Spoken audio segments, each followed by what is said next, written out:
en cuanto a que están cogiendo ediciones oficiales y la están básicamente copiando, o sea, imprimiendo directamente, escaneando y poniéndola a la venta como si fuese un producto oficial, ¿no? Coaching Pop. ¡Hola poperos! Aquí estamos en un nuevo vídeo De Diario de dos Coach Frikis. de esta sección que tanto os gusta, que estamos creando un máster del manga. Totalmente. Que son secretos de la industria del manga. Y hoy un tema muy interesante que seguro que muchos de vosotros de algún modo lo habéis vivido y habéis participado de ello, pero seguro que con distintos objetivos, criterios, ¿no? Y eso es lo que un poquito venimos a hablar hoy, ¿no? De qué es la piratería en la industria del manga y qué ocurre con respecto a la piratería en cuanto a las editoriales japonesas, a sus autores y todo lo demás. Y cómo condiciona en el mercado en general, ¿no? Si realmente supone un problema grave o si es algo más anecdótico que realmente pues no supone una influencia lo suficientemente importante como para que le hagamos caso, ¿no? Y bueno, empezamos por el origen de esa piratería en el sector del manga. Nosotros nos estamos centrando en ese sector que nos compete. Claro. Y claro, la divulgación, digamos, en la industria del manga con los fanzines, pues de algún modo fue ese inicio de lo que podemos llamar piratería, porque los fanzines, en la mayoría es verdad que recopilaban informaciones, pero también había muchos fanzines pues que a lo mejor venían extractos de obras, de páginas, Sí, ¿no? es cierto, ahí los principios de los 90, ¿no? Fue quizás el auge, Sí. ¿no? De todo eso, ¿no? Totalmente. Había muchos aficionados que descubrían por primera vez lo que era el manga y querían divulgar y que otras personas conociesen pues esa afición tan grande que ellos tenían, ¿no? Y la forma de hacerlo, en este caso, pues era a través de esos fanzines, donde ellos volcaban toda la información que conseguían para que otros pues pudiesen disfrutar de ella, ¿no? Pero ¿qué ocurre? Que a lo largo de los años lo que era un interés informativo, divulgativo, se fue transformando cada vez más, al igual que la propia industria del manga se fue transformando pues en un sector más consolidado y que daba también más rendimiento. Claro, digamos que la primera intención era, sobre todo, que otros conociesen esa afición, ¿no? Sin embargo, claro, cuando esos niños van creciendo, ¿qué ocurre? Que se van profesionalizando, van creando empresas, ¿no? Y ya, pues bueno, sí que hay una intención económica detrás a la hora de publicar las obras o publicar revistas, etcétera, etcétera, ¿no? Y eso es lo que hoy os vamos a desglosar, los distintos tipos de piratería e intereses que hay detrás de cada uno de ellos. Pero vamos a empezar por una reflexión. ¿Por qué existe la piratería? ¿Ocurre algo con respecto a los editores japoneses, a los autores? ¿Se toman medidas al respecto? Porque todos veremos en noticias que Japón es bastante Firme. tajante y firme. Sobre todo con la piratería que ocurre en Japón, ¿verdad? Sí, allí la piratería se mira de una forma completamente distinta a Occidente en cuanto a que son muchísimo más estrictos a la hora de hacer cumplir la ley. Y bueno, también es algo cultural en cuanto a que los propios japoneses no tienen esa inquietud de tratar de buscarse la puerta de atrás para consumir manga y anime. Entonces, aunque son estrictos, tampoco tienen tanta necesidad de hacer un control como aquí, por ejemplo, ¿no? Porque hay demasiadas puertas abiertas a la hora de, pues eso, de que se escape la propiedad intelectual de los mangas y los animes, ¿no? Y ahí vamos a la propia cultura del país. Digamos que hay muchos países, sobre todo aquí en Occidente, que crecemos y nacemos en la cultura con la picardía. Sí. Pues yo qué sé, lo típico de, oye, ¿y los quieres con IVA o sin IVA? Como que con IVA o sin IVA. Si es un servicio que estás obligado a declarar. Completamente. Pues claro, en España, igual que en muchos otros países de Latinoamérica, estamos muy acostumbrados, pues quizás por esas necesidades de esos tiempos donde realmente no estaba todo tan controlado y había que hacer algo para comer, pues se ha quedado muy culturalmente el hecho de que si necesitas, haz lo que tengas que hacer para conseguirlo, ¿no? Sí. Y no se está a lo mejor a veces tan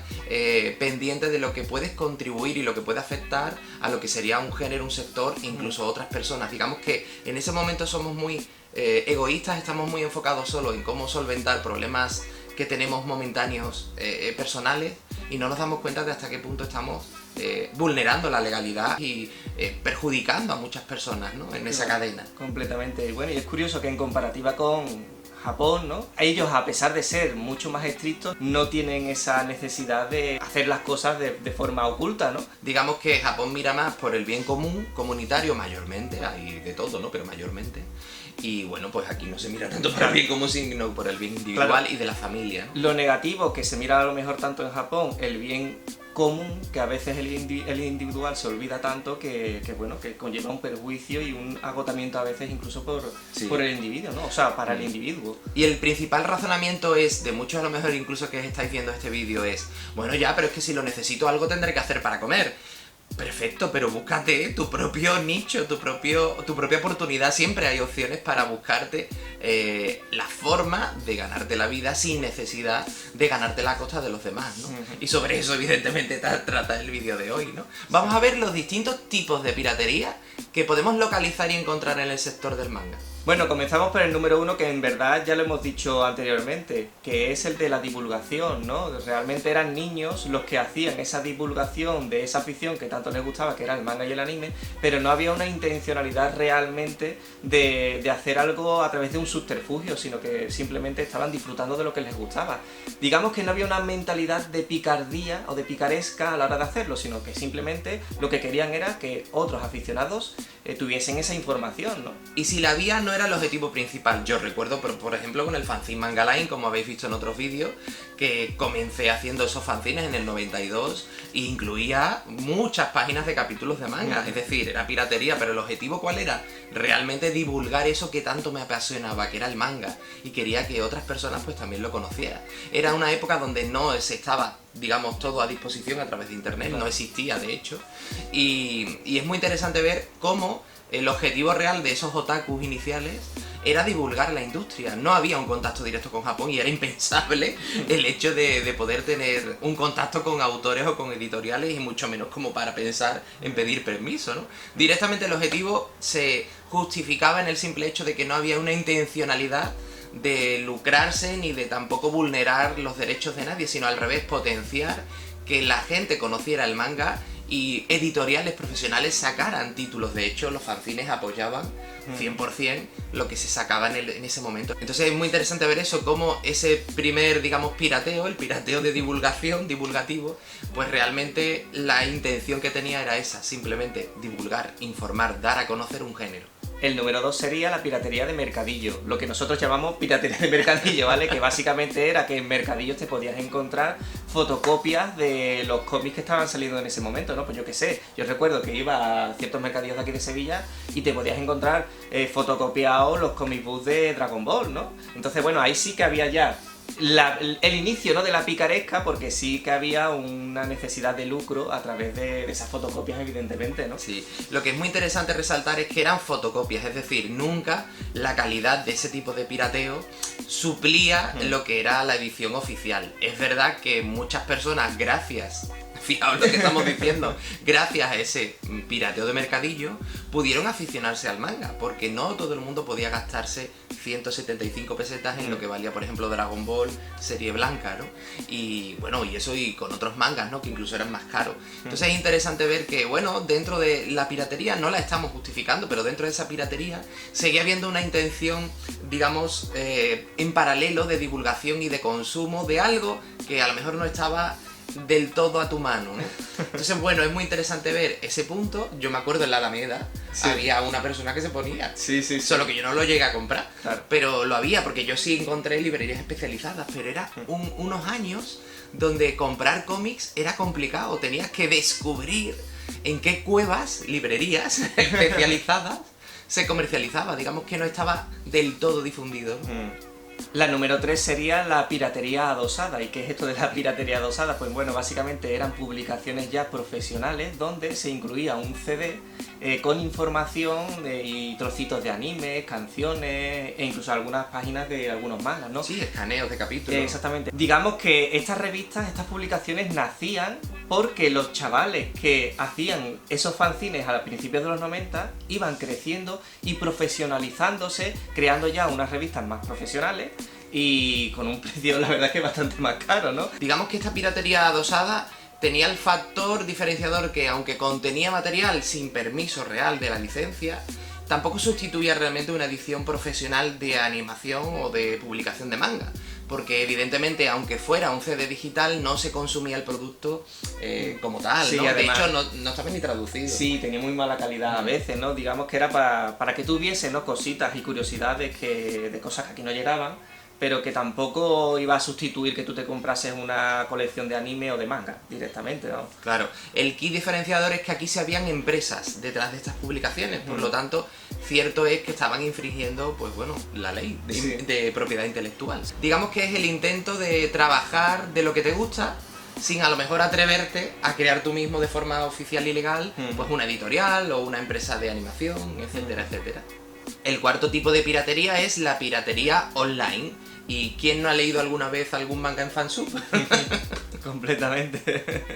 Digamos que el objetivo de esa piratería sigue siendo la divulgación, pero es verdad que da un paso más allá al hecho de traducir una obra en el idioma local donde posteriormente se va a difundir. Es verdad que aquí no hay un objetivo económico, sigue habiendo un objetivo de divulgación, pero es verdad que a la misma vez se están infringiendo, evidentemente, descaradamente, pues la ley de propiedad intelectual al no tener la permisión pues para hacer ese trabajo de rotulación y de traducción, ¿no?, de una obra.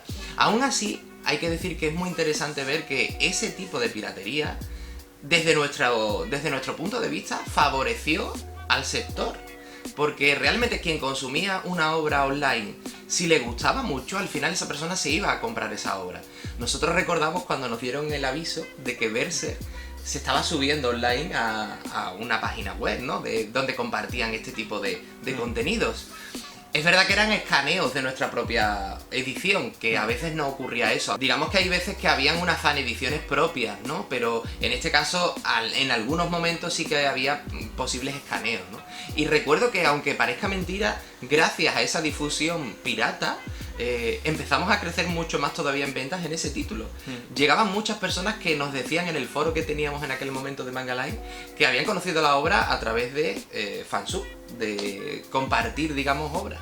Por lo tanto, no estamos apoyando necesariamente ese tipo de divulgación, pero es verdad que a veces beneficia más que crear impedimentos, porque realmente quien le gusta la obra se la va a comprar, y quien lo consume porque no se lo puede comprar, oye, todos crecemos, a lo mejor dentro de 5 o 10 años es un consumidor, un cliente potencial. Ahora, que a nosotros nos favoreciese en un momento puntual no quiere decir que nosotros lo apoyemos, evidentemente, sobre todo también porque era una época donde no se hacía tan masivamente como ahora. Hay una propiedad intelectual que hay que proteger, ¿no? Anteriormente, el objetivo principal de los fansub, por ejemplo, era divulgar obras no licenciadas o que habían sido canceladas. Podía parecer que frenaría el hecho de que una editorial se interesara, porque ya todo el mundo tenía a disposición la traducción de la obra, pero la verdad es que hay que reconocer que favorecía el interés de obras desconocidas. Ahí tenemos nosotros el ejemplo de Akumetsu. Nosotros lanzamos Akumetsu a finales de la etapa de Manga Line. Fue un fracaso total de ventas, no se vendió nada, no había interés por la obra desde el número 1, pero al cabo de los años, una vez que la editorial ya cerró, hubo un fansub que se hizo cargo de divulgar la obra, tanto publicada como lo inédito, y de repente se creó realmente un interés muy grande, muy masivo por la obra, hasta el punto de que eran de los títulos más visionados en ese portal, ¿no? Ya podía haber hecho una difusión antes, ¿no? Quizás. De una forma un poquito más... La próxima vez lo pirateamos nosotros. Pero sí, la verdad es que, dicho esto, estamos simplemente analizándolo de forma neutra. Es verdad que de forma profesional lo que desde aquí os queremos siempre invitar es que hagáis las cosas, pues, como deben ser, ¿no?, en cuanto a la legalidad, porque si vuestro sueño es vivir del manga, siempre hay opciones para ello. Y recordad que en ese punto nosotros actualmente trabajamos como coach y podemos orientaros de cómo sacarle provecho y crear una oportunidad para que viváis de vuestra pasión. Así que si alguien de los que estáis aquí queréis iniciar un proyecto o queréis saber cómo podéis vivir de eso que os apasiona, o ya estáis iniciándolo y queréis simplemente un consejo, una mentoría de nuestra parte, ya sabéis, podéis contactarnos y os dejaremos ahí los datos, ¿no? Y un apunte importante es que no ocurre lo mismo con la animación. Es cierto que la divulgación online de una obra audiovisual sí es un pirateo directo, en el sentido de que la forma de consumirlo vas a disfrutarlo del mismo modo que la edición oficial. Es decir, ahí sí resta venta, y es muy interesante reflexionar sobre ese punto. Cualquier obra difundida online de animación con el trabajo de dobladores y demás está repercutiendo en la industria, porque evidentemente de ahí ellos no van a obtener un lucro, y hay muchas personas que probablemente no se van a comprar la edición original porque la forma de consumirlo, disfrutarlo, es similar. Una vez que metes el DVD es igual que darle al play. ¿Vale? Entonces eso es importante tenerlo en cuenta y reflexionar sobre ello.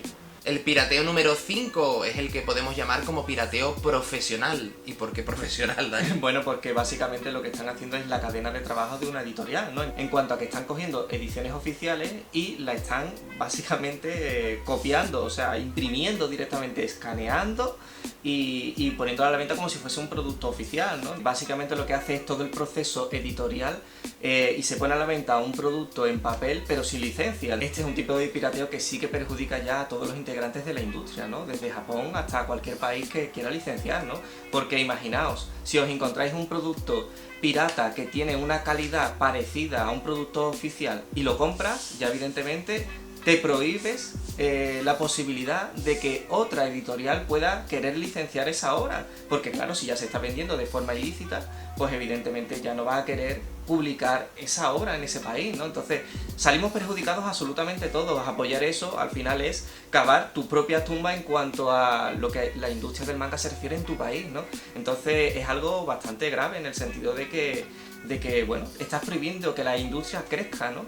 Y bueno, como aficionados al manga, evidentemente, si queremos que la industria siga creciendo y que nos sigan llegando productos, no podemos apoyar este tipo de iniciativas, ¿no? Es muy fácil reenfocar el objetivo. Si tú realmente quieres trabajar y crear tu editorial, trabájatelo, cúrratelo, que podrás hacerlo. Confía en ti. Lo que no puedes hacer es irte y saltarte todos los pasos, ¿no? Porque tengas el recurso y porque tengas máquinas de impresión y de encolado no implica que puedas hacerlo. Es que además, incluso por lo que hemos podido ver por páginas de Facebook, están cogiendo el trabajo de otras personas para poder hacer esto. Es decir, están cogiendo ediciones de otros países, las están escaneando y eso lo están vendiendo como un producto propio. Entonces, claro, ya se están aprovechando incluso del trabajo de terceros, ya no solo de la propia obra, sino de la cadena de trabajo de otros profesionales de la industria, ¿no? Entonces, bueno, creemos que Sí. es un perjuicio importante, ¿no? Que no está justificado aunque fuera una edición y trabajo propio, que también a veces ocurre, porque igualmente es un trabajo que has realizado pero no tienes la permisión ni la licencia. El punto principal de este tipo de pirateo, el pirateo profesional, es que el producto tiene prácticamente un acabado muy similar al producto oficial de una empresa licenciataria. Es decir, el lector puede creer incluso que ese sello es oficial. De hecho, este punto que hemos visto recientemente a través de Facebook es lo que ha propiciado que hagamos este vídeo. Ayer mismo vi como en un grupo pues se apoyaba la difusión de un sello que se llama Kudo Manga, que no es oficial, no es legal, no hay licencias. Y lo más fuerte no fue el que una persona compartiera un vídeo diciendo mirad qué guay las ediciones y qué calidad tiene. Porque es muy fuerte, puedes elegir si quieres formato Kanzeban o Tankubon, si quieres páginas en color o no, si quieres sobrecubierta o no, o tapa dura incluso. O sea, es como un servicio de pirateo profesional a medida. Pero lo fuerte no fue el que alguien compartiera eso. Lo fuerte es que se tiene en cuenta ese sello como si fuera una editorial más. ¿Y hasta qué punto vamos a llegar? ¿Cómo podemos justificar incluso diciendo, bueno, es que en el ADN de los de este país está el hecho de consumir el pirateo? Eso no es verdad. Eso es la comodidad y facilidad de pensar que, bueno, como a mí me beneficia porque me va a salir un poquito más barato, pues bueno, allá que lo hago. Pero no es real, tampoco lo están vendiendo muy barato. O sea, que los precios que además los tenemos no son para nada baratos. Y claro, aquí un punto importante que puede hacer un resumen de todo lo anterior. ¿Qué ocurre con este tipo de cosas? ¿Por qué no se denuncia? Y claro, muchas veces no se denuncia porque tienes que estar realmente residiendo en ese país. Y es complicado a veces interponer una demanda si no estás residiendo en ese país. Y es el objetivo principal por el que las editoriales japonesas o sus autores no se meten en conflictos legales por propiedad intelectual. Lo fundamental es que se está apoyando y se está tratando realmente como si fuese legal y oficial a un sello que evidentemente no tiene ninguna legalidad, ¿no? Y es importante ese punto de reflexión. Eso puede ser la muerte realmente de un sector en un país. Da igual la empresa que sea, que te guste más o que te guste menos. Detrás hay personas que al menos han tenido la valentía de intentar trabajar de lo que les gusta. Y ya por último, lo que podríamos definir el último tipo de pirateo, que ¿cuál es, Dani? El pirateo del subterfugio, ¿no? En cuanto a que, bueno, esto en realidad ya lo estuvimos hablando en el anterior vídeo de Secretos de la Industria en cuanto a la exportación, ¿no? Ten en cuenta que cuando tú licencias un manga, lo licencias para un país, para un territorio determinado. Entonces, no puedes hacer una exportación sin avisar a la empresa que te ha licenciado esa obra para decirle que vas a hacer dicha exportación. Y hay casos donde esto no se está haciendo, ¿no? Sino que directamente se presupone bueno, que se puede hacer, o directamente se sabe que no se puede hacer, pero igualmente se hace, ¿no? Y en esos casos, pues bueno, si es el primer caso en el que se presupone, pues en ese sentido, si sois editoriales que habéis empezado, tenedlo en cuenta para que os informéis muy bien, porque no se puede hacer sin el consentimiento explícito de la editorial, ¿vale? Y en cuanto al segundo caso, pues nada, es simplemente una búsqueda de un lucro económico sin avisar ni informar a Japón, pues sin tener que rendir cuentas, ¿no? En definitiva. Eso de que, bueno, como tengo contacto con la imprenta, pues que me dé ejemplares bajo cuerda y lo distribuyo en el propio país o en otros países sin que el editor se entere, ¿no? Así que bueno, este tipo de pirateos, como ha dicho Dani, lo tenemos en distintos vídeos. Podéis ver el último donde os hablamos de las exportaciones, pero también tenéis otro donde os hablamos de ese subterfugio a nivel de impresión en el propio país local, ¿vale? Sí, digamos que no es que sea un pirateo al uso en cuanto a que es un producto pirata, sino que se está entrando en una vulneración del contrato porque se especifica en cuál es el territorio en el cual tú lo puedes vender, ¿no? Entonces, en el momento que tú ya lo vendes en un territorio en el cual no te han dado permiso, pues evidentemente se convierte en un producto que no está legalizado, ¿no? No está legalizado. Y en el otro caso es simplemente un producto idéntico al legal porque el fabricante es el mismo, pero no hay una autorización del editor que tiene la licencia para que se editen ese número de cantidades de ejemplares. Por lo tanto, este tipo último de pirateo es muy difícil de localizar. Como consumidor es imposible porque el libro es exactamente igual. Y eso es a lo que muchas veces se juega, ¿no? Al hecho de que este tipo de pirateo se mueve muchísimo a día de hoy, está a la orden del día, prácticamente ocurre siempre o casi siempre, y eso impide que realmente el editor mismo se entere y distinga si el producto que se está comercializando es el suyo o es una ampliación no autorizada del suyo. Y como reflexión, pues claro, ¿por qué ocurren estos tipos de pirateo? ¿Por qué no se pone freno? ¿Por qué no se intenta hacer algo? Ya os hemos dicho antes que es muy complicado iniciar un trámite legal desde otro país. Realmente es muy complejo y sobre todo cuando la persona que ejecuta pues los distintos tipos de pirateo pues son a veces difíciles de localizar. Sí, claro, también tened en cuenta que si por ejemplo hay una editorial local, nos vamos a poner el ejemplo de Argentina, ¿no? Que tiene los derechos para ciertas obras en Argentina, pero no son las obras que se están pirateando. Realmente esa editorial lo único que puede hacer es avisar a Japón, y tiene que ser Japón quien interponga la demanda, porque esa empresa editorial argentina no tiene potestad para poder denunciar sobre una obra que no tiene los derechos. Diferente sería que se encontrase con material que sí tiene la licencia. En ese caso sí puede denunciar directamente para que se haga algo al respecto, ¿no? Pero claro, como decía antes Miguel Ángel, para eso pues tiene que estar residiendo en el país, tiene que poder tener también los recursos para poder denunciar y pues tiene que tener absolutamente todas las pruebas para poder, lógicamente, verificar que se está haciendo ese acto fraudulento, ¿no? Como consumidores podemos denunciar este tipo de pirateos, sobre todo los más dañinos. Sí, sí se puede. Realmente podemos poner en conocimiento de las autoridades una ilegalidad.